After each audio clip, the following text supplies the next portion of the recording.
సార్లు విచారణకు పిలిచినా వస్తామని చెప్పినా ఇది మూడవసారి పిలవడం, 3 సార్లు కాదు 30 సార్లు పిలిచినా విచారణకు సహకరిస్తాం.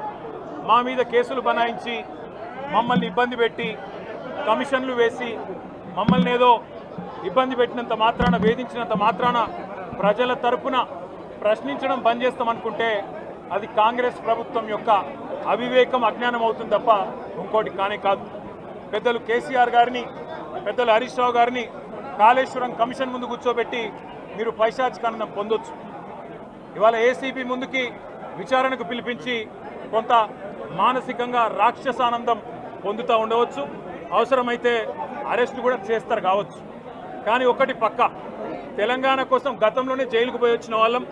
హైదరాబాద్ బ్రాండ్ ఇమేజ్ను పెంచే ప్రయత్నంలో భాగంగా హైదరాబాద్ బ్రాండ్ని కాపాడే క్రమంలో తీసుకున్న ఒక నిర్ణయం వల్ల మళ్ళీ జైలుకు పోవాల్సి వచ్చినా భయపడేది లేదు. ఒకసారి కాదు 100 సార్లు అయినా జైలుకు పోతాం, కానీ వదిలిపెట్టాం కాంగ్రెస్ ప్రభుత్వాన్ని, కాంగ్రెస్ పార్టీని.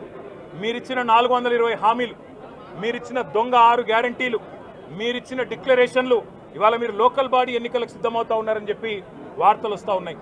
రేవంత్ రెడ్డి గారు నిన్ను మొత్తం రాష్ట్రంలోని బీసీ వర్గాల ప్రజలందరూ గమనిస్తున్నారు.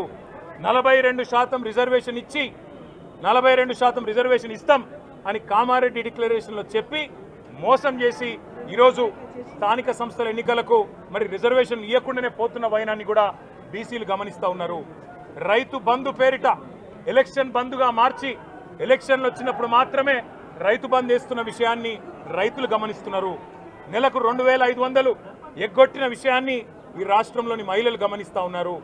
2 లక్షల ఉద్యోగాలని చెప్పి నువ్వు చేసిన మోసాన్ని ఈరోజు రాష్ట్రంలోని యువత గమనించింది. కాబట్టే నీ దగ్గర చెప్పుకోవడానికి సమాధానం లేదు, చెప్పుకునేందుకు ఏమీ లేదు.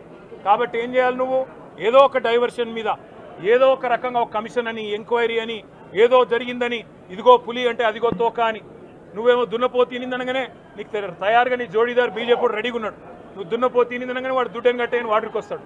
మీ ఇద్దరి దొంగ భాగవతం, మీ ఇద్దరి దొంగ నాటకాలు తెలంగాణ ప్రజలకు అర్థమైనాయి. మేము మాత్రం వాళ్ళ పెడితే గిడితే ఒక వ్యక్తినో 2 వ్యక్తులను జైల్లో పెడతాం, కానీ లక్షలాది మంది కేసీఆర్ సైనికులను టచ్ చేసే ధైర్యం నీకు లేదు. తెలంగాణ ప్రజలకు రక్షణ కవచంలాగా ఆనాడు ఉన్నది టీఆర్ఎస్ఏ, ఈరోజు ఉండేది బీఆర్ఎస్ఏ, రేపటికి కూడా స్వీయ రాజకీయ అస్తిత్వమే శ్రీరామ రక్ష అనే విధంగా ముందుకు పోతాం. నువ్వు ఒక్కసారి కాదు 100 సార్లు పిలిచినా వస్తా, 100 సార్లు నిజమే చెప్తా.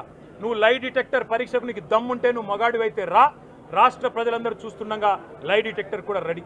నువ్వు ఒక కేసు కాదు ఇంకో 1000 కేసులు పెట్టినా మేము ప్రశ్నించడం బంద్ చేయం, కొట్లాడడం బంద్ చేయం, తెలంగాణ ప్రజల తరపున నిలదీయడం బంద్ చేయం. నువ్వు వేధింపులతో కేసులతో ఏదో సాధిస్తాననుకుంటే నువ్వు సాధించేదేమీ లేదు.